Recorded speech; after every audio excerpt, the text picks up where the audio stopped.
I'm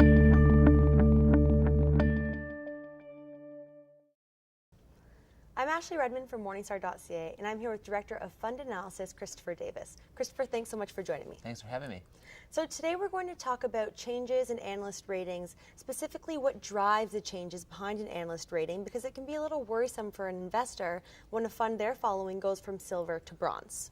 Yeah, I mean, in that sort of scenario, I wouldn't be so alarmed because whether it's silver or bronze, Morningstar analysts still are recommending it. We're still saying it's likely to outperform. So if you get an analyst rating that corresponds with a medal that you would see in the Olympics, it still means that we like it. In the case that you outlined, though, if the rating goes down, it does mean that our conviction in the fund's future prospects has been diminished for some reason, some change in the fund's long-term fundamentals. Okay, and I know some funds that your team follow have had some recent changes. Right. So we'll start with Investors Group Small Cap.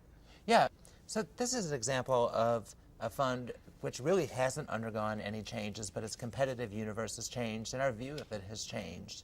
So there are some good things going on here. Very experienced manager. He's been around for 14 years. But the problem is he's doing all of the work by himself. He has no analyst support whatsoever. And that's a real problem when you're analyzing Canadian small caps. This area is replete with lots of energy stocks, mining stocks, and it takes a lot of expertise to invest in these areas. And so as it happens, the manager's weakest picks have been in energy and materials. We don't think that's a coincidence. And last year, the fund fared very poorly on a relative basis, barely making money when his typical peer was up almost 20% because of some bad energy and materials picks. So when you consider that, in addition to a really high MER of 2.75%, it's just a really high hurdle to overcome. So we've downgraded this fund from neutral to negative, which means we think it's likely to underperform over the long haul. And can you talk about the changes with RBC O'Shaughnessy Value? Yeah, well, this is an example where our outlook has brightened. And Jim O'Shaughnessy, who is the manager of this fund, is a real pioneer in quantitative investing. He's been at it for almost 20 years. But that's almost part of the problem, or at least was part of the problem. By the late 2000s, his quantitative models were looking pretty stale. And that reflects our prior neutral rating.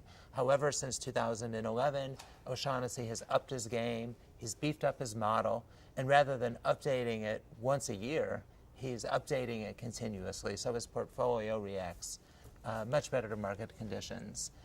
His fund has really delivered a really strong performance record, and it's reasonably priced, so we've rated this fund bronze up from neutral.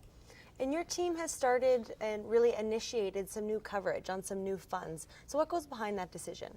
Well, we like to cover the biggest funds and the best funds, and a lot of times our coverage decisions are driven by that. And we also want to guide investors to make intelligent decisions about their entire portfolio. So we look at asset classes that are becoming popular or should be more popular.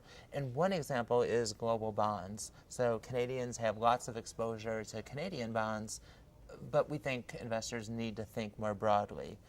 So one big player in this area is RBC Global Bond.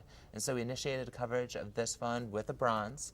And what we really like about it is it takes a really mild-mannered, low-volatility approach to a potentially risky area. When people think global bond, the hair goes up on the back of their neck because it can be a little hairy with emerging markets and currency risk and all of that.